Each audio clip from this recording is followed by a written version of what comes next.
அனைவருக்கும் வணக்கம். இப்போ தமிழ்நாட்டை ஆண்டு கொண்டிருக்கக்கூடிய இந்த திராவிட மாடல், அதாவது திமுக அரசாங்கம் தொடர்ச்சியா பட்டியல் சமூகத்திற்கு எதிரான செயல்பாடு ஈடுபட்டு வருதுங்கிறது நம்ம எல்லாருக்குமே தெரியும். நம்ம இன்னும் குறிப்பா சொல்லணும் அப்படின்னா, திமுகவை சேர்ந்த ஒன்றிய பொறுப்பாளர்லேருந்து கிளை பொறுப்பாளர் அத்தனை பேரும் சாதி வெறி பிடித்தவர்கள் என்பதை நம்ம பல இடங்களில் பார்த்துருக்கோம். இப்போ கொஞ்ச நாளைக்கு முன்னாடி திமுகவுடைய கிளை செயலாளர் ஒருத்தர் பட்டியல் சமூகத்தை சார்ந்தவர், அவர் ஒரு நிகழ்ச்சி ஏற்பாடு பண்றாரு, நிறைய பொருள் செலவு செய்து ஏற்பாடு பண்றாரு. அந்த நிகழ்ச்சியை அங்க இருக்க தொகுதி பொறுப்பாளர் மாவட்ட நிர்வாகிகள் புறக்கணிச்சு அவர் அவமானப்படுத்துறாங்க. ஒரே காரணம், பட்டியல் சமூகத்தை சார்ந்த ஒரு நபர் அந்த நிகழ்வு ஒருங்கிணைப்பாருங்கிற காரணத்துக்காக பண்ணாங்க. அதுக்கு அப்புறமேட்டு இது மாதிரி தொடர்ச்சியா நிறைய சம்பவங்கள் திமுக செஞ்சிருக்கு. திமுக சார்பா யாராவது ஒரு பொறுப்பாளராக இருப்பார் ஊராட்சிகள்ல, அவர்கள் தாண்டி ஒரு ஊராட்சி செயலராக ஒரு பட்டியல் சமூகத்தை சார்ந்தவர் வென்று வந்துட்டாருன்னா அவரை கொடியேற்ற விடாம தடுக்கிறது, அவருக்கு ஒரு இருக்கை கூட கொடுக்காம தடுக்கிறது போன்ற எல்லா பட்டியல் சமூகத்துக்கு எதிரான செயல்பாட்டில் திமுக ஈடுபட்டுட்டே வருதுங்கிறத நம்ம பார்த்துருக்கோம். கொஞ்ச நாளைக்கு முன்னாடி கூட அமைச்சர் பொன்முடி அவர்கள் சாதி வீரருடன் ஏமா நீ எஸ்சிதானமா அப்படின்னு கேட்டாரு. ஸோ திமுக சமூக நீதி சரோஜா தேவின் வாய்க்கிலேயே பேசுவாங்களே ஒழிய அவருடைய செயல்பாடு முழுக்க முழுக்க பட்டியல் சமூகத்துக்கு எதிராக தான் இருக்கும். அப்படிப்பட்ட திமுக ஆட்சியில இந்த 6 ஆண்டுகள்ல மத்திய அரசாங்கம் கொடுத்த பணங்கள்ல ஒரு 5000 கோடி எஸ்சி மக்களுக்கு திரும்ப போயிடுச்சுங்கிற ஒரு குற்றச்சாட்டு தொடர்ச்சி மேல வச்சுட்டு வராங்க. இந்த இப்படியான ஒரு காலகட்டத்துல இன்னைக்கு ஒரு செய்தி வந்திருக்கு. என்னன்னா, 2023, 24, 25 ஆகிய 3 நிதியாண்டுகள்ல பட்டியல் சமூகத்துக்கு ஒதுக்கப்பட்ட நிதியிலிருந்து கலைஞர் மகளிர் உதவி திட்டத்துக்கு நிறைய ஃபண்டு போயிருக்குன்னு சொல்றாங்க. அந்த டேட்டா என்ன சொல்லுது அப்படின்னு பாத்தீங்கன்னா, மொத்தம் இந்த 3 ஆண்டுகள்ல 35,653 கோடி கலைஞர் மகளிர் உதவி திட்டத்துக்கு செலவிடப்பட்டிருக்கு. அதுல தாட்கோ ஃபண்டு மட்டுமே பாத்தீங்கன்னா 11,500 கோடி எடுத்திருக்காங்க.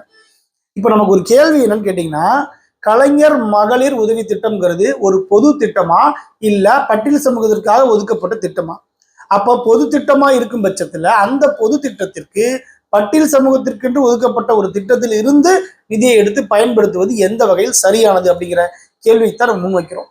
இப்போ நீங்க திமுக ஒரு விஷயம் கவனிச்சு பாருங்க. ஒன்று, பட்டியல் சமூகத்திற்கென்று ஒதுக்கப்படுற நிதியை சரியா செலவு செய்யாம மத்திய அரசாங்கம் கொடுக்கறது திருப்பி அனுப்பும்.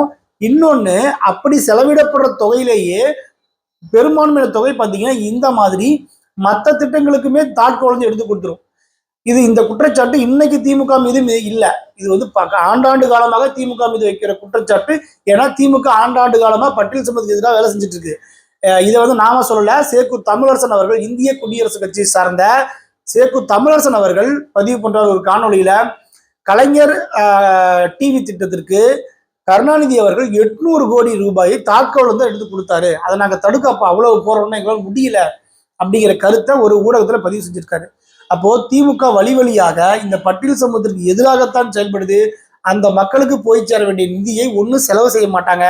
அப்படியே செலவு செஞ்சா அதை இவர்களுடைய பொது திட்டங்களுக்கு போட்டு அந்த மக்களுடைய முன்னேற்றத்துக்கு எதுவும் போய் சேராம தடுக்கிற வேலையை தான் திமுக தொடர்ச்சி எத்தனை ஆண்டுகளை செஞ்சுட்டு இருக்கு.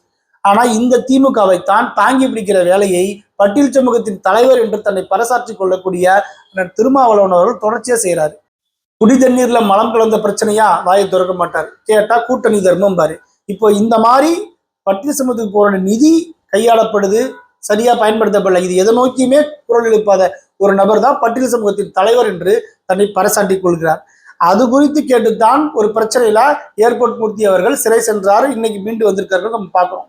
7,100 கோடி ரூபாய் மத்திய அரசாங்கம் கொடுத்த தொகையை திருப்பி அனுப்பிட்டீங்கன்னு சொல்லி புகார் கொடுத்து அதை மீட்கும் நடவடிக்கையில் இருந்தார் ஏர்போர்ட் மூர்த்தி என்பதையும், அந்த முயற்சிக்கு பிசிகாவை சார்ந்தவர்கள் இடையூறா போய் அவரை அடிச்சு பிரச்சனை பண்ணி தாக்கப்பட்டவரையே தூக்கி குண்டாசுல போட்ட அவலம் இந்த தமிழ்நாட்டில் தான் நடந்ததுங்கிறத நம்ம கண்கூட பார்த்தோம். அப்படி ஒட்டுமொத்தமா பட்டியல் சமூகத்தின் வளர்ச்சிக்கு எதிராக நிற்கக்கூடிய இந்த திமுக அரசாங்கத்துக்கு பட்டியல் சமூகத்தின் தலைவர் என்று சொல்லக்கூடிய அண்ணன் திருமாவளவர்கள் முட்டு கொடுத்து இந்த அரசாங்கத்தை காப்பாற்றுவது சரியா என்று பட்டியல் சமூகத்தை சார்ந்தவர்கள் சிந்தித்து பார்க்கணும். இப்படி அரசாங்கம் முறையாக செலவு செய்யாம அந்த மக்களுக்கு போற நிதியை வேறு திட்டங்களுக்கு பயன்படுத்துவதை நாங்கள் வன்மையா கண்டிக்கிறோம். இப்ப கூட மத்திய அரசாங்கம் 2025 நிதியாண்டுல 7,000க்கும் மேற்பட்ட கோடியை பட்டியல் சமூக வளர்ச்சிக்காக ஒதுக்கி இருக்கிறாங்க. இந்த நிதியை நிச்சயம் திமுக அரசாங்கம் சரியான முறையில பின்பற்றாதுங்கிறது நாம் அவர்களுடைய தொடர் நடவடிக்கைகளும் உணர்ந்து கொள்ளலாம். அதனால இந்த காணொலியை பார்க்கிற நபர்கள், நீங்கள் மட்டும் இந்த காணொலியை பார்க்காம உங்களுடைய உறவுகள் நிறைய பேர்கிட்ட பகிர்ந்து விடுங்க. மக்களுக்கு ஒரு விழிப்புணர்வு வரட்டும். ஒரு குறைந்தபட்ச பொருளாதாரத்தில் பின்தங்கி கூடிய பட்டியல் சமூகத்துக்கு போக வேண்டிய நிதியை இந்த அரசாங்கம் எந்தெந்த வகையில் தவறான முறையில் கையாண்டுகிறது அப்படிங்கிறத நமக்கு தெரியணும்.